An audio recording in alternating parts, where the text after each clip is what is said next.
দেখুন, আমরা সবাই কিন্তু ফোনে ক্যামেরা ইউজ করি, সেখানে ফটো তুলি, সেখানে ভিডিও করি, বাট আপনার ফোনে যে এই দারুণ সেটিংসটা আছে আমি শিওর আপনারা কিন্তু জানেন না। তবে এই সেটিংসটা কি জানতে গেলে ভিডিওটা শেষ পর্যন্ত দেখুন আর প্রসেসটাও একদম সেভ করে নিন। ফোনের ক্যামেরাটা এই যে আছে এটাকে ওপেন করবেন, ঠিক আছে? ওপেন করে নেওয়ার পর দেখুন আপনার এখানে দেখুন এখানে কি আছে, স্লো মোশন, তারপরে আছে ভিডিও, তারপরে ফটো, তারপরে পোর্ট্রেট, এইভাবে কিন্তু অ্যারেঞ্জ করা থাকে, ঠিক আছে? আপনি যদি মোড়ে ক্লিক করেন, মোড়ে ক্লিক করে নেওয়ার পর আপনি যদি এডিট অপশনে ক্লিক করেন, ক্লিক করার পর দেখুন এই সমস্ত যে ফিচার্সগুলো এখানে দেওয়া আছে, এখানে একটু লং প্রেস যখনই করবেন আপনি কিন্তু এগুলোকে নিজের মতন করে অ্যারেঞ্জ করে রাখতে পারবেন, ঠিক আছে? দেখুন নিজের মতন করে অ্যারেঞ্জ করে রাখতে পারবেন।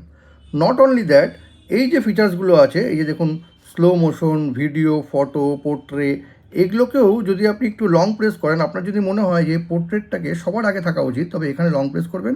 লং প্রেস করে কিন্তু এটাকে দেখুন সবার আগে কিন্তু এভাবে নিয়ে আসতে পারবেন। এইভাবেই কিন্তু আপনি ফটো, ভিডিও সব কটাকে কিন্তু অ্যারেঞ্জ করতে পারবেন। ফোনের এই দারুণ সেটিংসটি যদি কখনো আপনার কাজে লেগে থাকে তবে কিন্তু এটাকে অবশ্যই শেয়ার করবেন।